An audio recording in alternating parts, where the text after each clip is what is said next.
इस जैसे हज़ारों और टारगेट किलर्स पैदा होंगे और इनकरेज होंगे। अगर ये लोग अपने कैफरे किरदार तक पहुँचेंगे तो इनके आइंदा नस्लें भी जो है वो सबक सीखेंगी।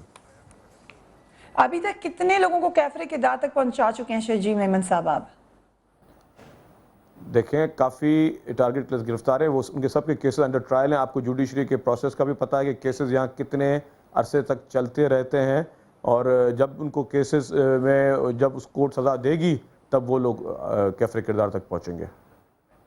वसीम अख्तर साहब, कसूर किसका है, सलूशन किसके पास है? वो कह रहे हैं हमारा काम पकड़ने का है, हम पकड़ लेते हैं लोगों को। आपके ख्याल से अभी जो एक्शंस लिए गए हैं वो काफी है कराची के हालात ठीक करने के लिए? देखें फरिया, ऐसी कोई पूरी कराची में आग नहीं लगी हुई। चंद इलाके हैं, 3-4 इलाके हैं जहां से 4 दिन से मुसलसल फायरिंग हो रही है। टारगेट किलर को पकड़ना, दहशतगर्दों को पकड़ना और उनको तहवील में लेके अदालत तक पहुंचाना, वो एक अपनी जगह बात है। आज 4 दिन से एक जगह से फायरिंग मुसलसल हो रही है, तो ये कहाँ है रेड पुलिस और रेंजर्स की? वहाँ वो फायरिंग रुकती क्यों नहीं? लोग मर रहे हैं, घरों पे फायरिंगें हो रही हैं, पहाड़ों से पत्थर ईंटें फेंकी जा रही हैं, घरों को आग लगाया जा रही है, तो उसको रोकते क्यों नहीं? वो तो ठीक है, गिरफ्तार किए होंगे आपने, बिल्कुल किए होंगे, मगर ये जो मुसलसल फायरिंग हो रही है, देखें इसको हुकूमत की जिम्मेदारी बनती है कि उस जगह जाया जाए, वहां जहां से फायरिंग हो रही है उन लोगों को पकड़ा जाए, उनको गिरफ्तार किया जाए, फायरिंग रुके। खौफ और हिरास फैला हुआ है चंद इलाकों में, और वहां कोई रेट नहीं है, ना पुलिस ना रेंजर, सब मजे से बैठे हैं और मासूम आवाम अपनी जान से हाथ धो रही है, माल से हाथ धो रही है। ये क्या हो रहा है? ये हम माजी में जैसे आपने निशानदेही की, प्राइम मिनिस्टर साहब 90 आए थे कि सूरत-ए-हाल आप भी समझते हैं वसीम अख्तर साहब कि सूरत-ए-हाल के ऊपर काबू पाया जा सकता है, ये कोई हाथ से निकली हुई बात नहीं है, मगर काबू पाया नहीं जा रहा। ये कोई ऐसी, ये कोई रॉकेट साइंस नहीं है। प्राइम मिनिस्टर साहब 90 भी आए थे, उसके बाद एक ये चीज तय हुई थी, आप भी जानती हो, मगर उस पर कोई इंप्लीमेंट नहीं हुआ, सिर्फ आके एक फोटो सेशन हुआ, उसके बाद खत्म। अगर उस दिन उसके बाद उस पर इंप्लीमेंट हो जाता, जो नुकात आपने कोड ऑफ कंडक्ट बताया है, तो आज ये हालात नहीं होते। मैं आपको यहाँ बताता चलूँ, ये जो हम पहले भी निशानदेही कर चुके हैं कि ये जो कबायली इलाकों से लोग आ रहे हैं कराची, भाग के वहां से ऑपरेशन के डर से, क्रिमिनल एलिमेंट है वो, दहशतगर्द हैं वो, और फिर इन्हीं इलाकों में जो रिहायशी लोग हैं उनको पनाह देते हैं। यहाँ से बारूद पकड़े गए हैं, यहाँ से खुदकुश जैकेटें पकड़ी गई हैं। तो हुकूमत क्या कर रही है? जब सब कुछ पता तो है उसे, तो पकड़ती क्यों नहीं? ये अब इंतजार में बैठेंगे जुडिशरी के, तो फिर तो हो गया काम। फरिया साहबा, फरिया साहबा जी, मैं आपको बताऊं, पहले 2 दिन जो सूरत हाल थी कटी पहाड़ी और बनारस के इलाकों में, पिछले 2 दिनों से वो सूरत हाल नहीं है। मैं आपको बताऊं, मैं ये नहीं बोलूंगा कि बिल्कुल पुरसुकून इलाका हो गया है, लेकिन मरने वालों की तादाद बढ़ती जा रही है ना मेमन साहब, रोजाना बढ़ती चली जा रही है। अगर रुक गई होती टारगेट किलिंग तो मैं समझती हालात बेहतर है। अब आप मेरी बात सुन तो लें, मेहरबानी करके पेशेंस से सुने। आप बात ये कि पहले जो 48 घंटे में सिचुएशन थी, पिछले 48 घंटे में वो सिचुएशन नहीं है। जो आज भी कराची में 20 अफराद की शहादत जो हुई है, उनमें से कटी पहाड़ी या बनारस के इलाकों में से इतनी ज्यादा कैजुअलिटीज नहीं आई हैं। मुझे मुतमईन करने की कोशिश कर रहे हैं साहब। मैं आपको मुतमईन करने की कोशिश नहीं कर रहा। मैं बोल रहा हूँ कि इन एरियाज में मैं ये नहीं कहूँगा कि बिल्कुल अमन है। एरियल फायरिंग्स हो रही हैं मुख्तलिफ एरियाज में से, और पुलिस रेंजर्स की जो है वहाँ पे डिप्लॉयमेंट है। अब वो घरों से, छतों से आके 2-4 फायर करके इस तरह एक दूसरे को डराने की कोशिश हो रही है। लेकिन आप बात सुन ले, मैं आपको जवाब देने का पूरा मौका दूंगी, फिर उनकी बात सुन ले, कंप्लीट करने दे जी, जल्दी से। हाँ, मैं आज कराची के मुख्तलिफ इलाकों में, जिसमें लियाकताबाद में भी आज हुआ है, नॉर्थ नाजमाबाद में भी हुआ है, ली मार्केट में भी हुआ है, और ये मुख्तलिफ एरियाज में भी आज ये वाक़यात हुए हैं। तो ये अगर हम सिर्फ 2-3 एरियाज पे फोकस कर दें, और अगर ट्रूली स्पीकिंग कराची के काफी इलाकों में ये चीजें हैं, ये लियारी में भी इस तरह की चीजें हैं। मैं नाम ले रहा हूँ, लियारी है, लियाकताबाद है, नॉर्थ नाजमाबाद है, इन तमाम एरियाज में ये चीजें हैं। फिर आपके पास आ रही हूँ, फरीद जमात इस्लामी के मुझे ज्वाइन करें। अस्सलाम वालेकुम। पराजा साहब, कहा जा रहा है पिछले 48 घंटे से बेहतर हो चुके हैं ये वाले 48 घंटे, शायद अल्लाह करे और बेहतर हो जाए, लेकिन क्या गारंटी है कि कराची में दोबारा ऐसे 48 घंटे नहीं आएंगे? प्रिय, ये अल्लाह करे कि ये बेहतर हो, लेकिन हालात तो ये आ रहे हैं कि 6 घंटे के अंदर 21 आदमी मारे गए हैं। और इंसानी जान की बेवकूफ़ी और बेकदरी जितनी कराची के अंदर हो रही है, शायद दुनिया के किसी खित्ते के अंदर जहाँ जंगे मुसल्लत है वहां भी इस तरह से नहीं हो रहा। मरने वाले गरीब लोग हैं, किसी को कोई परवाह नहीं है उनके। कोई जो है वो मेहनत मजदूरी करने वाला, कोई रक्शे वाला, कोई ट्रक वाला, कोई बसों वाला, जबानों की बुनियाद पर और लोगों की शनाख्तों की बुनियाद पर गाड़ियों से निकाल के उनको मारा जा रहा है। क्या जुर्म किया है उन्होंने? और ये इस तरह की बातें करके कोई भी हो, यानी मैं इससे कता नजर है किसकी जिम्मेदारी है। जो ये कहते हैं कि सैटेलाइट से हमें पता है मोर्चे कहाँ लगे हुए हैं, जो ये कहते हैं कि हमारे पास सारी फहरिस्तें मौजूद हैं, जो ये कहते हैं कि हमने दहशतगर्द पकड़ दिए हैं, अगर ये सारा कुछ है तो फिर वहाँ अमन कायम क्यों नहीं हो रहा? ये किसको धोखा? तो अमन कायम क्यों नहीं हो रहा? यही सवाल बार बार उठा रहे हैं। वक्फे पे जाएंगे, उसके बाद मजीद बात करेंगे और चाहते हैं कि अमन जाए हम यकीनन, मगर आपको दिखाएंगे इस वक्त कराची के अस्पतालों की क्या सूरत हाल है, जरा देख लीजिए, उसके बाद वक्फा लेंगे।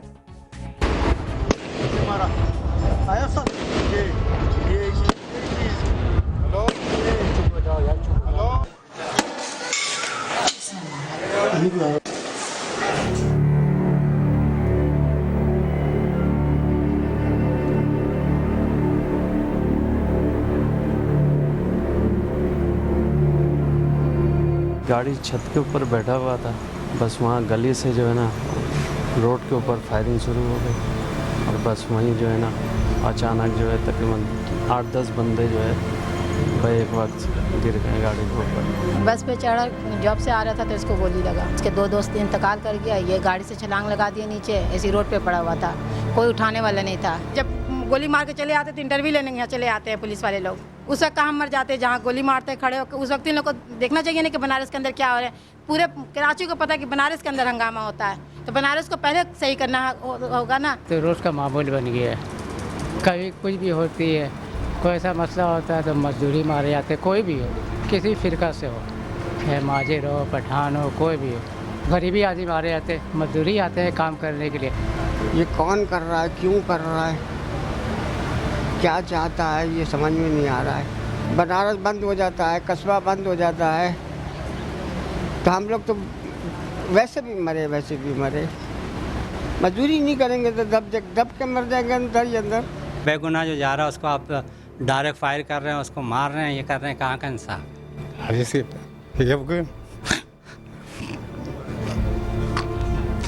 ये बच्चा कल निकला, मुझे बाद में पता चला। इसके भी छोटे 4 बच्चे हैं।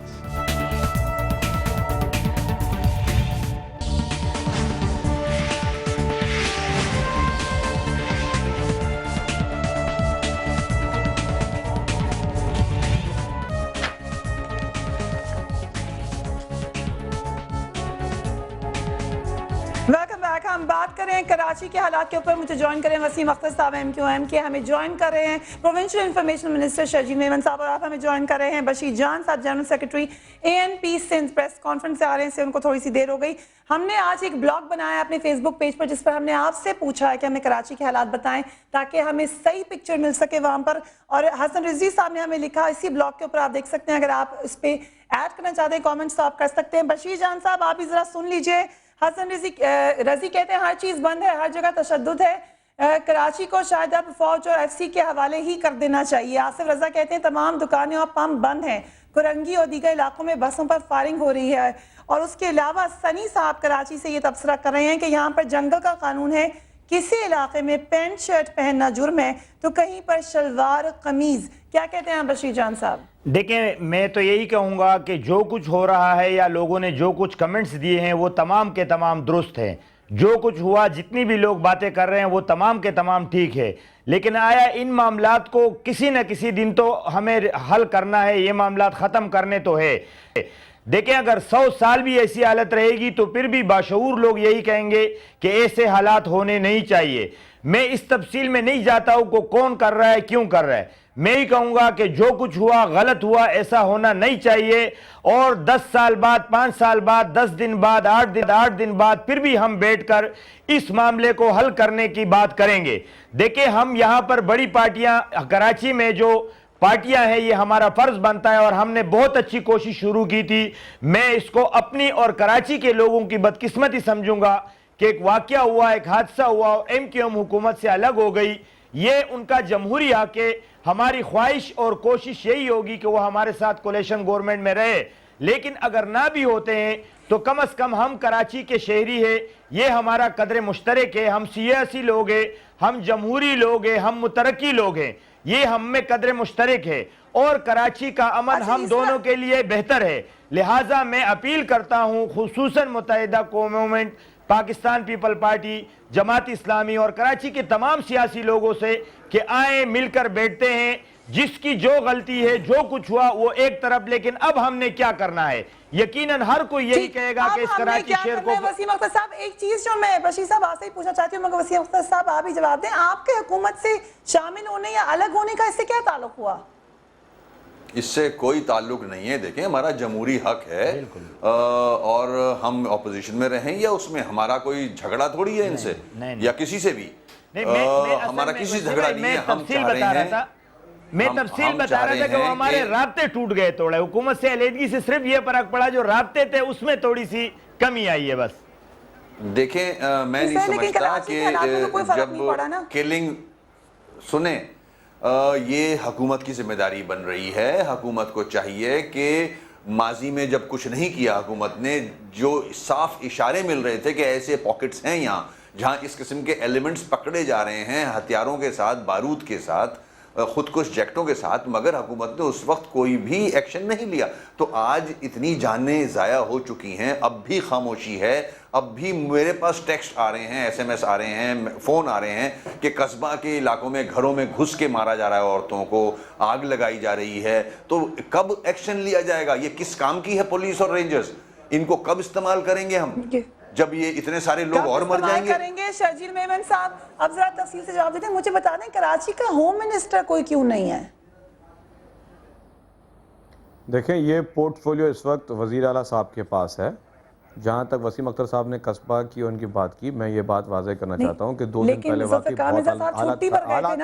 वो वापस आ गए हैं, या तो आप उनको हटा दें, कोई नया होम मिनिस्टर बना दें, या वापस आए तो ड्यूटी पर आ जाएं। क्या कराची के हालात ऐसे नहीं है? क्या इस वक्त वहां पे आपको जरूरत नहीं है मिनिस्टर की? एक तो आप किसी की बात सुने पूरी मुकम्मल सुनती नहीं है, बीच में आप अपना दूसरा सवाल ले आते हैं, तो हमारे ध्यान में बात नहीं। मैं ये कह रहा हूँ, जहाँ तक आपने होम मिनिस्टर की बात की, ये महकमा फ़िलहाल वज़ीर आला साहब के पास है और जब पार्टी फैसला करेगी तो ये महकमा वापस जिसको देना होगा उनको दे देंगे।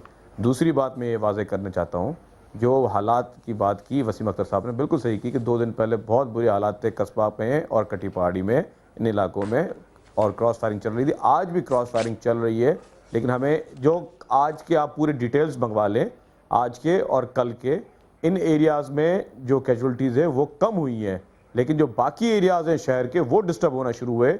कल जिस तरह के जो अचानक जिस तरह बसेस पे फायरिंग हुई, तो वो बसेस पे फायरिंग मुख्तलिफ एरियाज़ में हुई। आज भी शहर के मुख्तलिफ इलाकों में जो है वो किलिंग हुई है। तो अगर आप देखें, अगर आपको कंक्लूड किसी चीज़ को अगर आप चाहते हैं कि किसी चीज़ का हल लाया जाए तो आप फैक्ट सुने। फैक्ट्स ये हैं कि पूरे कराची का ये मसला है, ये चंद इलाकों का मसला नहीं है, और उसमें भी तमाम एरियाज आ जाते हैं, चाहे वो कहीं पे पीपल्स पार्टी का ज़्यादा वोट बैंक हो, कहीं मुत्तहिदा कौमी मूवमेंट का हो, कहीं अवामी नेशनल पार्टी का हो, किसी भी पार्टी का हो, सुन्नी तहरीक भी है, जमात इस्लामी भी है। लेकिन हमें अगर हम चाहते हैं कि ये मसाइल हल हों तो हमें मिल बैठ कर, और जो बशीर जान साहब की एक बात मुझे बहुत अच्छी लगी कि आज हम भले किसी भी चीज पर, इसमें कोई शक नहीं है। ठीक, शर्जील साहब बहुत बहुत शुक्रिया। वक्त की कमी की वजह से मुझे बहस को यहीं पे ख़त्म करना पड़ रहा है, लेकिन बहुत बहुत शुक्रिया। बात इंपॉर्टेंट यही है कि हमें मिल बैठकर ही इस मामले का हल तलाश करना है। ये बात तमाम लोगों ने जो मेरे मेहमान थे आज ये बात कही है, और मिल बैठ के यकीनन एक ऐसा हल निकालना पड़ेगा कि आइंदा कराची के शहर में इस किस्म के हालात दोबारा ना हो। What do you think about it? आप हमें लिख सकते हो newsbeat@smart.tv। उसके अलावा आप हमें फेसबुक पर जो हमारा ब्लॉग है कराची का, उसके बारे में यकीनन सूरत हाल से आगाह कीजिए। मुझे मेरी टीम को इजाज़त दीजिए। इस हफ्ते के प्रोग्राम खत्म होते हैं, अब मंडे को आपसे मुलाकात होगी। अल्लाह हाफ़िज़।